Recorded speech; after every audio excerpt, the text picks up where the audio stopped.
आप सभी को नमस्कार। पुनः आप सभी का वीडियो एन कुमार क्लासेज में स्वागत है। अब हम सिंधु घाटी सभ्यता के प्रमुख स्थलों एवं उससे प्राप्त साक्ष्य के अंतर्गत पार्ट 2 के रूप में कुछ 4 स्थल प्रमुख हैं जहां से उत्खनन के क्रम में महत्वपूर्ण साक्ष्य प्राप्त हुए हैं, उसको पढ़ेंगे। पिछले वीडियो में हम लोगों ने 4 साक्ष्य पढ़ा था स्थलों से। 4 स्थलों से जो प्राप्त साक्ष्य जो प्राप्त हुए उसको हम लोगों ने पढ़ा था, जैसे हड़प्पा, मोहनजोदड़ो, चंदहुंदड़ो, कालीबंगन। अब हम लोग इसमें क्लास में वीडियो के माध्यम से इस क्लास में रोपर, लोथल, बनवाली और धौलावीरा, ये 4 स्थल प्रमुख हैं, इसको हम लोग पढ़ेंगे। अब रोपर का उत्खनन वर्ष है 1953। लोथल की खोज हुआ 1954 ईस्वी में। बनवाली का खोज हुआ 1974 ईस्वी में। धौलावीरा का खोज हुआ 1967 ईस्वी में। अब हम लोग देखते हैं नदी की स्थिति। रोपर जो है वो सतलज नदी के किनारे है। रोपर सतलज नदी के किनारे है। लोथल भोगवा नदी के किनारे है। बनवाली रंगोई नदी के किनारे और धौलावीरा लूनी नदी के किनारे गुजरात में पड़ता है। लोथल भी गुजरात के क्षेत्र में है। अब हम लोग आते हैं उत्खननकर्ता। तो रोपर का उत्खननकर्ता कौन था? खोजकर्ता एकदत्त शर्मा था। रोपर की खोजकर्ता एकदत्त शर्मा था। लोथल की खोजकर्ता रंगनाथ राव था। बनवाली के खोजकर्ता रविंद्र सिंह बिष्ट था। और धौलावीरा का खोजकर्ता 2 विद्वान हैं, एक जेपी जोशी और एक रविंद्र सिंह बिष्ट। सबसे बाद में सिंधु घाटी सभ्यता में 1500 स्थल की खोज हुई है कुल मिलाकर। इसमें सबसे अंतिम तक खोज जारी रहा वो धौलावीरा का है। 1990 से 91 ईस्वी के काल तक रहा है। अब रोपर में जो साक्ष्य प्राप्त हुए, मनुष्य के साथ पालतू कुत्ते के दफनाए जाने के साथ। मनुष्य जो है नवपाषाण काल में कुत्तों को अपना पालतू पशु बनाया था, वह परंपरा आज तक भी चल रहा है और सिंधु घाटी सभ्यता में भी देखने को मिलता है। अगर पूछेगा कि मनुष्य के साथ कुत्ते को साथ में दफनाए जाने का साक्ष्य कहाँ से प्राप्त हुआ है, तो रोपर से प्राप्त हुआ है। अग्निकुंड, लोथल से अग्निकुंड, आप पिछले क्लास में आप पढ़े होंगे कि अग्निकुंड का साक्ष्य कालीबंगन से भी प्राप्त हुआ और अग्निकुंड का साक्ष्य लोथल से भी प्राप्त हुआ। मनका बनाने का कारखाना, पिछले क्लास में पढ़े हुए हैं कि मनका बनाने का कारखाना आपको चंदहुंदड़ो से प्राप्त हुआ। तो मनका बनाने का कारखाना 2 स्थानों से प्राप्त हुआ, चंदहुंदड़ो से भी और लोथल से भी। घोड़े की अस्थियाँ का साक्ष्य 2 स्थल से प्राप्त हुआ है, कालीबंगन से भी और आपको लोथल से भी। युग में समाधियाँ का साक्ष्य आपको कालीबंगन से भी प्राप्त हुआ और यहाँ लोथल से भी प्राप्त हुआ है। अगर हम फसल के रूप में देखते हैं तो गेहूं और जौ का साक्ष्य हमें हड़प्पा से प्राप्त होता है, लेकिन अगर पूछेगा कि चावल का साक्ष्य कहाँ से प्राप्त होता है, तो चावल का साक्ष्य लोथल से प्राप्त होता है। गोदीबारा, नदी के किनारे जहाज़ को लगाने के लिए, व्यापारिक जहाज़ को लगाने के लिए जो स्थान बनाया जाता है किनारा, उसको हम लोग गोदीबारा कहते हैं। और ये समुद्र तट के किनारे जो जहाज़ को या नाव को, उस समय में नाव की अवधारणा होगी, अभी उसे को जोड़कर बड़े बड़े बंदरगाह के रूप में परिभाषित करते हैं। तो समुद्र किनारे जो व्यापारिक व्यापार के दृष्टिकोण से जहाज़ को लाया जाता था, किनारे लगाया जाता था, तो उसे बंदरगाह के रूप में परिभाषित करते थे। गोदीबारा एवं बंदरगाह का साक्ष्य लोथल से प्राप्त हुआ है।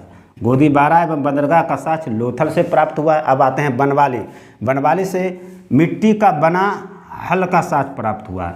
अब देखिए, कृषि के अंतर्गत दोनों प्रकार की अवधारणाएं आएंगे। अगर हल जोता हुआ हल का साक्ष्य कहाँ से प्राप्त हुआ, तो कालीबंगन से। और मिट्टी का बना हल होगा तभी जोता हुआ खेत का साक्ष्य प्राप्त हुआ है।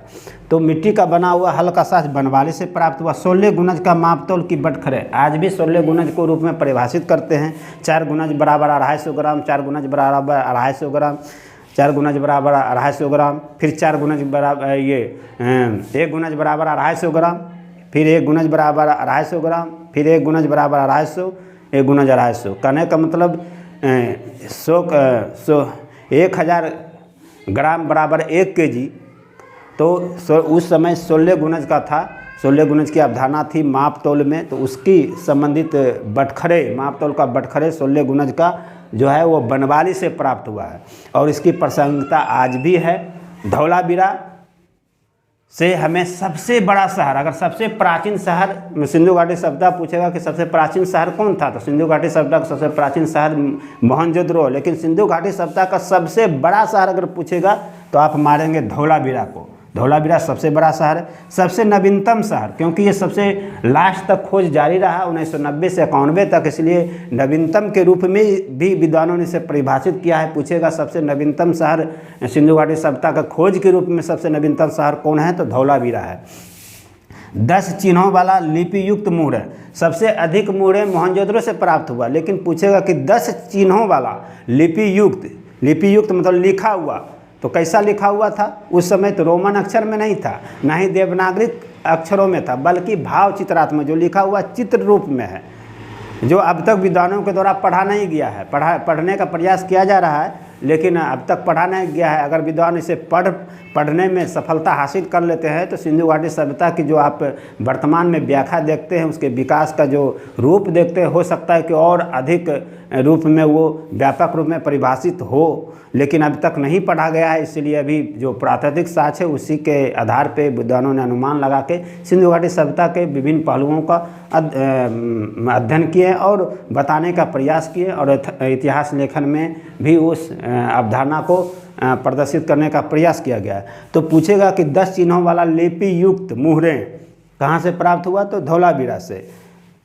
विशाल जलाशय, अगर विशाल ये स्नानागार पूछेगा तो वो मोहनजोदड़ो से है, लेकिन जलाशय एक तालाब के रूप में विशाल जलाशय का साक्ष्य कहाँ से प्राप्त हुआ, तो धौलावीरा से। उन्नत जल प्रबंधन, उन्नत जल निकासी यानी नाली के माध्यम से जल की निकासी का साक्ष्य अगर पूछेगा तो मोहनजोदड़ो से। लेकिन उन्नत जल प्रबंधन यानी विशाल जलाशय था, इसका मतलब है कि जल का प्रबंधन अच्छे तरीके से होता था। और वर्तमान में भी हम लोगों को सभी को सीखना चाहिए, जल को बचाना चाहिए। वर्तमान में बिहार सरकार द्वारा जल जीवन हरियाली मिशन प्रारंभ किया गया है। भारत सरकार के द्वारा जल को बचाने के जल शक्ति अभियान मिशन प्रारंभ किया गया है।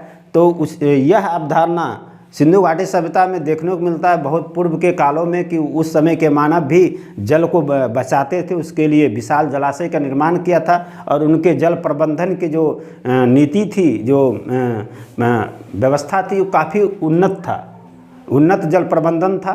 तो सिंधु घाटी सभ्यता में पूछेगा कि जल निकासी की व्यवस्था कहाँ, उन्नत जल निकासी की व्यवस्था का साक्ष्य, जल निकासी तो मोहनजोदड़ो, लेकिन जल प्रबंधन तो धौलावीरा।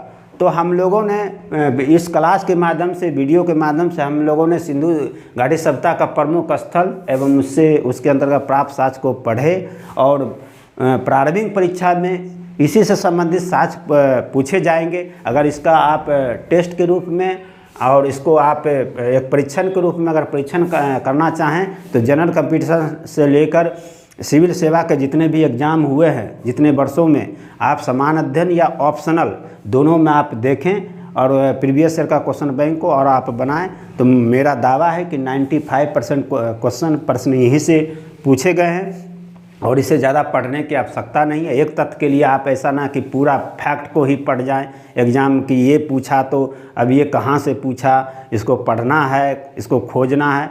तो वैसे प्रश्नों को आप उसे प्रश्नों को अलग कर दें, क्योंकि उस प्रश्न बनाने से आपको ना तो सिलेक्शन में कोई बाधा उत्पन्न होगी और ना ही आपको सिलेक्शन से वंचित करेगा। तो वैसे प्रश्न जो काफ़ी वो प्रचलित फैक्ट है और वो एग्ज़ाम में पूछा गया है, तो उस पर कम ध्यान देने का प्रयास करें। जो समान फैक्ट है, जो समान तथ्य है, जो आमतौर सभी एग्ज़ाम में पूछे जाते हैं, पूछे गए भी हैं, तो उसे पढ़ने का प्रयास करें। तो इस आधार पे जो सिंधु घाटी सभ्यता का जितने भी स्थल हैं और उससे जो साक्ष्य प्राप्त हुआ है, आप लोगों को बीच में इस वीडियो के माध्यम से, इस क्लास के माध्यम से बताने का प्रयास किया गया है। और मेरा पूर्ण विश्वास है कि अगर आप इसको देखेंगे, बार बार इसको पढ़ेंगे और देखेंगे, नोट करेंगे, तो सिंधु घाटी सभ्यता से जो साक्ष्य से संबंधित जितने भी प्रश्न पूछे गए, चाहे बीपीएससी हो, जनरल कंपटीशन हो, दरोगा हो, चाहे यूपीएससी हो, सिविल सेवा, किसी में भी आप एग्ज़ाम में आप आसानी से प्रश्न को बना लेंगे।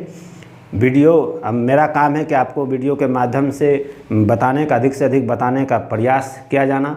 मेरा कोई ऐसा आर्थिक उद्देश्य नहीं है, लेकिन अगर आप इसको नहीं पढ़ते, नहीं देखते तो आपकी मर्ज़ी। मेरा काम है आपको बताना। आपके लिए मैं परिश्रम कर रहा हूं कि ताकि लोग घर बैठे भी अच्छे तरीके से जान सके, पढ़ सके, समझ सके। अगर वीडियो अच्छा लगा तो अधिक से अधिक लाइक करेंगे, अधिक से अधिक शेयर करेंगे, सब्सक्राइब भी करेंगे। बहुत बहुत धन्यवाद।